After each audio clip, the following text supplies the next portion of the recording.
Hello friends, नमस्कार, जय माता दी, राधे राधे, श्री हरिदास।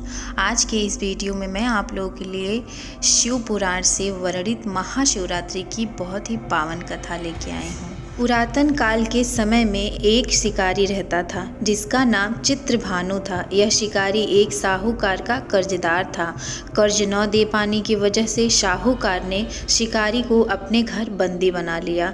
संयोग से जिस दिन बंदी बनाया उसी दिन महाशिवरात्रि का पर्व था। साहूकार ने इस दिन अपने घर पे पूजा का आयोजन किया। पूजा के बाद कथा का पाठ किया गया। शिकारी भी पूजा और कथा में बताई गई बातों को ध्यान से सुनता रहा।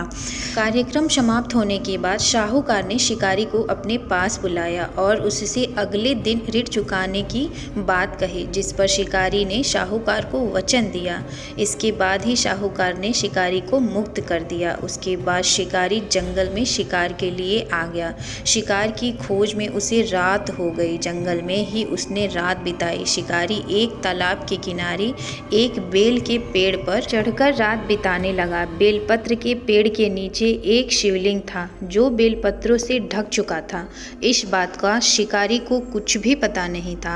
आराम करने के लिए उसने बेलपत्र की कुछ शाखाएं तोड़ी। इस प्रक्रिया में कुछ बेलपत्र की पत्तियां शिवलिंग पर जा गिरी। शिकारी भूखा प्यासा उसी स्थान पर बैठा रहा। इस प्रकार से शिकारी का शिवरात्रि का व्रत हो गया। तभी पास के तालाब पे एक हिरणी पानी पीने के लिए आई जो कि गर्भ से थी। शिकारी ने धनुष पर तीर चढ़ाकर हिरणी को मारने की जैसे ही कोशिश की वैसे ही हिरणी बोल पड़ी, मैं गर्भ से हूँ, शीघ्र ही बच्चे को जन्म देने वाली हूँ। तुम एक साथ दो जीवों की जान नहीं ले सकते। ऐसा करना उचित नहीं होगा। मैं अपने बच्चे को जन्म देकर शीघ्र ही तुम्हारे पास आ जाऊंगी, तब तुम मेरा शिकार कर लेना। यह सुनकर शिकारी ने तीर वापस ले लिया। हिरणी वहां से चली गई। धनुष रखते समय पुनः कुछ बेलपत्र टूटकर शिवलिंग पर फिर से गिर गए। इस प्रकार अनजाने में ही उसके प्रथम प्रहर की पूजा पूर्ण हो गई। कुछ देर बाद एक और हिरणी उधर से निकली। पास आने पर शिकारी ने तुरंत ही धनुष पर तीर चढ़ाकर निशाना लगा दिया, लेकिन तभी हिरणी ने शिकारी से निवेदन किया कि मैं थोड़ी देर पहले ही ऋतु से निवृत्त हुई हूँ, कामातुर विरहिणी हूँ, अपने प्रिय को खोज रही हूँ। मैं अपने पति से मिलकर तुम्हारे पास आ जाऊंगी। शिकारी ने इस हिरणी को भी जाने दिया। शिकारी विचार करने लगा। इसी दौरान रात्रि का आखिरी पहर भी बीत गया। इस बार भी उसके धनुष से कुछ बेलपत्र शिवलिंग पर टूटकर जा गिर पड़े। इस प्रकार उसके द्वारा दूसरे पहर की पूजा प्रक्रिया भी पूर्ण हो गई। इसके बाद तीसरी हिरणी दिखाई दी जो अपने बच्चों के साथ उधर से गुजर रही थी। शिकारी ने धनुष उठाकर निशाना साधा। शिकारी तीर छोड़ने वाला ही था कि हिरणी बोल पड़ी, मैं इन बच्चों को इनके पिता के पास सौंप कर लौट आऊंगी, मुझे अभी जाने दो। शिकारी ने ऐसा करने से मना कर दिया। उसने बताया कि दो हिरणी को मैं छोड़ चुका हूँ। हिरणी ने कहा, शिकारी मेरा विश्वास करो, मैं वापिस आने का वचन देती हूँ। शिकारी को हिरणी के ऊपर दया आ गई और उसने उसे भी जाने दिया।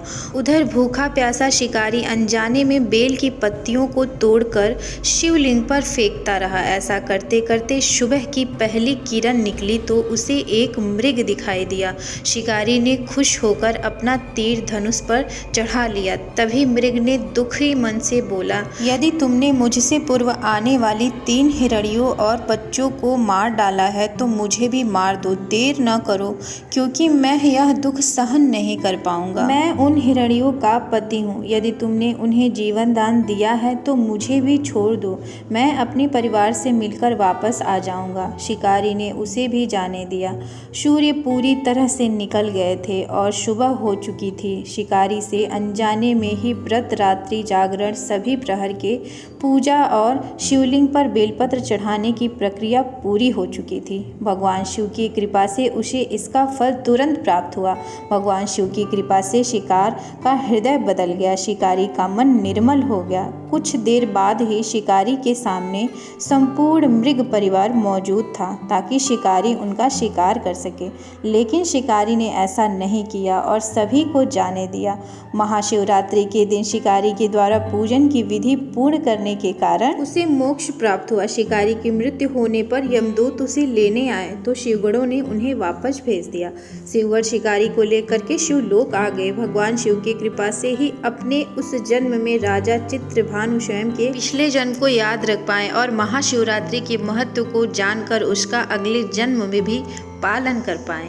इसी के साथ कथा समाप्त होती है। बोलिए शिव शंभु भोलेनाथ की जय। तो अगर आज आपको हमारी महाशिवरात्रि की कथा अच्छी लगी है तो हमारे चैनल को सब्सक्राइब जरूर कर लें और वीडियो को जरूर से लाइक कर लें। धन्यवाद। जय माता दी। राधे राधे। श्री हरिदास।